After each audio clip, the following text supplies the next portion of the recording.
మానవులందరికీ ఆయన నిత్య జీవాన్ని ఇవ్వడానికి ఆయన ఈ లోకానికి రావడం జరిగిందండి. ప్రియులరా, ఈ లోకంలో మనం కొంతకాలం బ్రతుకుతామండి. కొంతకాలం బ్రతుకుతున్నటువంటి మనం ఈ లోకంలో ఏదో ఒక పని చేసుకొని ఏదో ఒక మార్గాన్ని ఎంచుకుంటాం. ఒక వ్యాపారం కానీ, ఒక ఉద్యోగం కానీ, ఏదైనా ఎన్నుకొని దాని ద్వారా మనం ఈ లోకంలో ప్రయోజకులు అవుతాం. ప్రియులరా, మంచిదే. కానీ దేవుని యొక్క రాజ్యానికి లేక దేవుని యొక్క లోకానికి వెళ్ళడానికి దేవుడు నిర్ణయించినటువంటి మార్గము నిత్య జీవ మార్గం అని దేవుని యొక్క వాక్యం సెలవిస్తుందండి. ప్రియులరు, ఈ లోకంలో మనం బ్రతకడానికి ఒక ఉద్యోగాన్నో వ్యాపారాన్నో ఏదో ఒక దాన్ని మనం చూసుకొని ఎలాగైతే అభివృద్ధి చెందుతామో లేకపోతే ఈ లోకంలో బ్రతుకుతామో, అలాగే చనిపోయిన తర్వాత మనం వెళ్ళడానికి ఇంకొక మార్గం ఉందండి. ఆ మార్గమే ఒకటి నిత్య జీవము, ఒకటి పాతాళం అండి. పిల్లరా, ప్రతి ఒక్కరము ఈ లోకంలో సుఖంగా బ్రతికినట్లుగానే మనం చనిపోయిన తర్వాత కూడా నిత్య జీవానికి వెళ్ళాలని లేకపోతే పరలోకానికి వెళ్ళాలని ఆశ కలిగి ఉంటాం.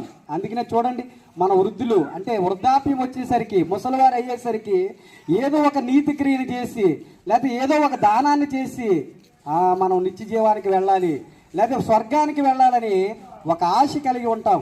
మంచిదే ప్రియులారా.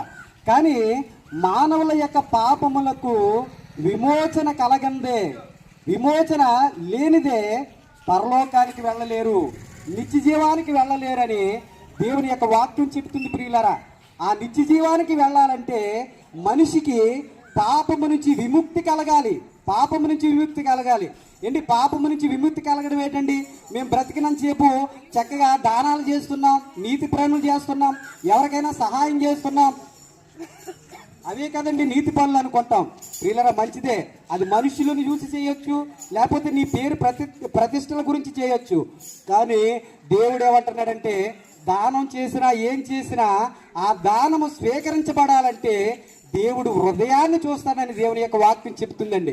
ఆ హృదయంలో మనం ఏ విధంగా నిశ్చయించుకొని ఇస్తున్నామో, లేకపోతే గ్రామంలో పేరు సంపాదించాలని లేకపోతే గ్రామంలో పేరు ప్రతిష్టలు సంపాదించాలని అనుకుని ఇస్తున్నామేమో ప్రియులరా. కానీ దేవుడు ఎందుకు హృదయాన్ని చూస్తున్నాడంటే, హృదయము అన్నిటికంటే మోసకరమైనది, దానిని గ్రహించగలిగినటువంటి వాడెవడు అంటే హృదయానికి ఒక వ్యాధి ఉన్నది.